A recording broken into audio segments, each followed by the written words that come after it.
దేవుని యొక్క ప్రణాళిక, దేవుని యొక్క ఉద్దేశము అనేది ఇప్పుడిప్పుడే అది అనుకున్నది కాదు, ఇప్పుడే తయారు చేసింది కాదు.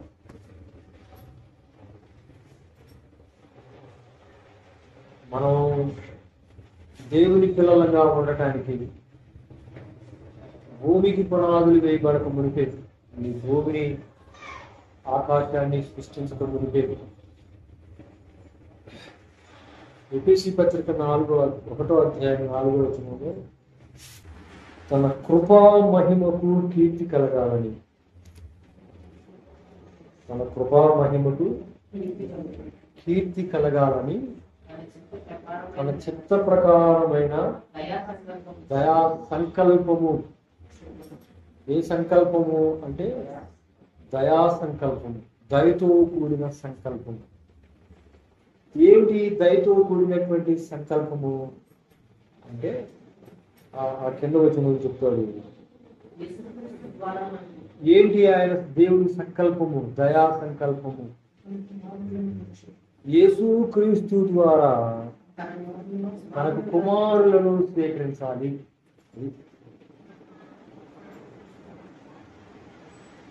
ఎట్లా ఎట్లా ఎట్లా? యేసు క్రీస్తు ద్వారా. ఇప్పుడు మనం అందరం ఆదాము ద్వారా కుమారులు కుమార్తెలు, ఆదామునికి కుమారులు కుమార్తెలు. ఆదాము ద్వారా కలుగు చేయబడ్డాం, అంటే ఆదాము ద్వారా మనం బయటకు వచ్చాం.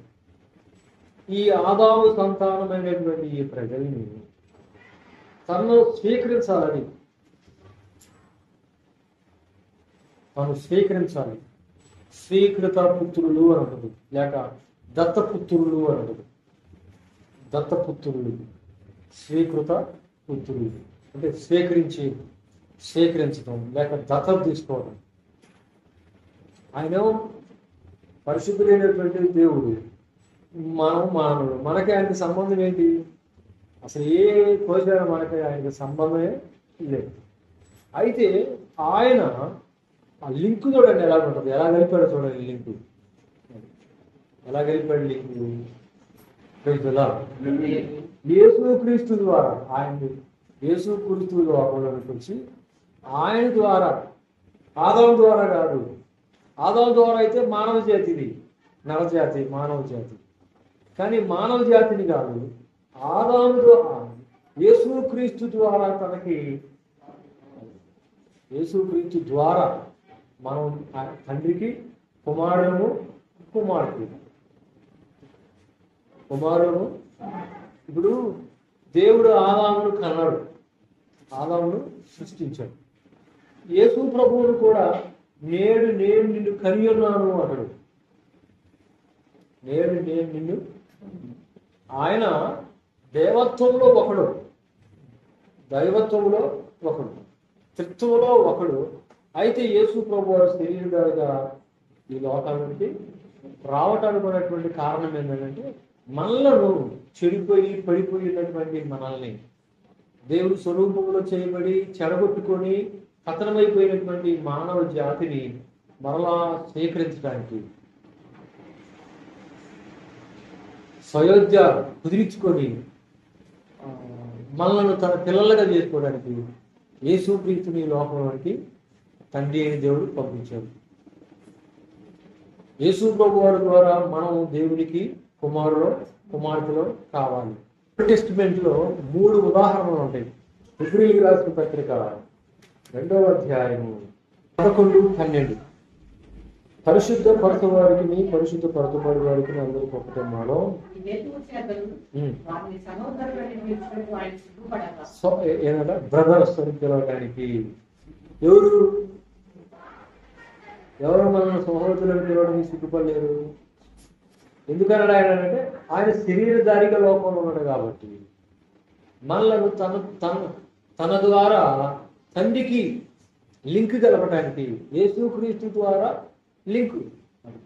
మనం యేసు ప్రభు ద్వారా తండ్రికి కుమారులము కుమార్తెలమై ఉన్నాం. ఓల్డ్ టెస్టిమెంట్లో ఉన్నటువంటి రుజువు ఏంటంటే, ఒక చూడండి, నీ నామమును నా సహోదరులకి ప్రచురపడుతును. సమాజం మధ్య నీ కీర్తిని ఒకటి. రెండోది, నేను ఆయనను నమ్ముకొని ఉందును. మూడోది, ఇదిగో దేవుడు నాకు ఇచ్చిన పిల్లలను. ఈ మూడు ఓల్డ్ టెస్టిమెంట్ లో ఉన్నాయి. 40వ కీర్తనలో ఒక మాట ఉంటుంది, యెషయా గ్రంథం 8వ అధ్యాయంలో ఒక మాట ఉంటుంది. కీర్తనలో 2 విషయాలు ఉంటాయి. 40వ కీర్తనలో 2 విషయాలు ఉంటాయి. నీ నామము నా సహోదరులకి తెలియపరుస్తాను. మనల్ని సహోదరులని పిలవడానికి సిగ్గుపడలేదు. ఇంకోటి ఏంటంటే, నేనును దేవుడు నాకు ఇచ్చిన పిల్లలు. దేవుడు నాకు ఇచ్చిన పిల్లలు. ఎవరు చెప్తున్నారు ఈ మాట? యేసు ప్రభువారు చెప్తున్నారు. నేనును దేవుడు నాకు ఇచ్చిన పిల్లలు సాక్షులమై ఉన్నాము అంటది యెషయా గ్రంథం 8లో. కాబట్టి మనం అగ్రిమెంట్, మనం ఆయన కుమారులము కుమార్తెలము, దేవుడు కుమారులము దేవుడు కుమార్తెలము అనడానికి మనకు ఉన్నటువంటి అథారిటీ ఏంటి అని అంటే యేసుక్రీస్తు ద్వారా మనకి కలిగినటువంటి ఈ కృప. యేసు ప్రభువారు మనల్ని మీరు మనుషులు నేను దేవుడిని అలా ఏమన్నాడు ఆయన? బ్రదర్స్ అండ్ సిస్టర్స్ అన్నాడు ఆయన. మనల్ని మీరు మనల్ని సహోదరులని పిలవడానికి ఆయన సిగ్గుపడలేదు. కాబట్టి మనం యేసు ప్రభు ద్వారా తండ్రికి కుమారులమై ఉన్నాం. తండ్రికి యేసు ప్రభు వారు ఎలా కుమారుడు? తండ్రికి యేసు ప్రభు వారు ఎలా కుమారుడు? ఆయన మనల్ని కూడా ఆ కుమారత్వంలోనికి పిలిచాడు. యేసు ప్రభు వారు ఈ లోకంలోనికి వచ్చి మనల్ని తండ్రికి దత్తపుత్రులుగా చేసింది. యేసుక్రీస్తు ప్రభుని అంగీకరించడం ద్వారా, నమ్మటం ద్వారా మనం దేవుని పిల్లలుగా మార్పు చెందాము. ఆయన దేవదూతల స్వరూపాన్ని ధరించుకొని రాలేదు యేసయ్య. మనలాంటి శరీరాన్ని ధరించుకొని లోకంలోకి వచ్చాము. ఆదాము ద్వారా మనం అందరం ఎలా పుట్టామో, ఆదాము ద్వారా నువ్వు పుట్టావు. ఆదాము ద్వారా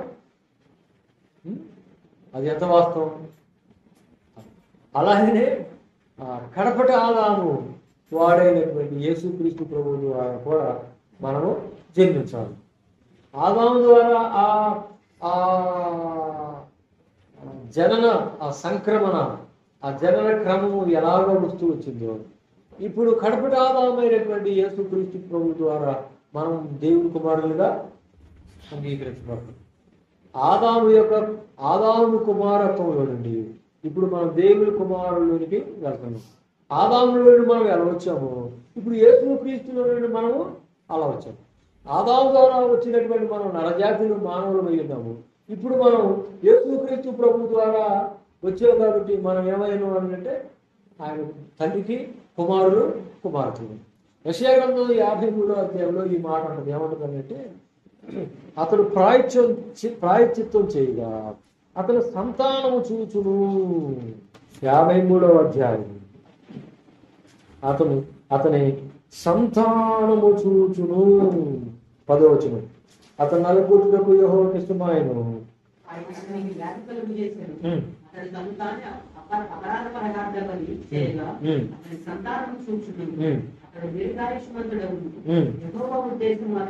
యెహోవా ఉద్దేశము అతని వలన ఏంటి? ఆయన ఉద్దేశము అని అంటే మనలను తండ్రికి కుమారులుగా స్వీకరించడం,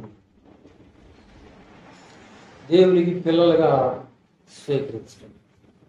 మానవ జాతి శాపగ్రస్తులమై ఉన్నప్పుడు మన పాపం ఆయన తెలుగులో బలైపోయి ఆ శాపగ్రస్తమైనటువంటి స్థితిలో నుంచి మనల్ని విడిపించి తండ్రికి కుమారులుగా కుమార్తెలుగా చేసింది. ఇది ఎప్పుడు జరిగింది అంటే ఎప్పుడు 2000 సంవత్సరాల క్రితం యేసు ప్రభు వారు ఈ లోకంలోకి వచ్చినప్పుడు జరిగిన ముచ్చటగా ఇది.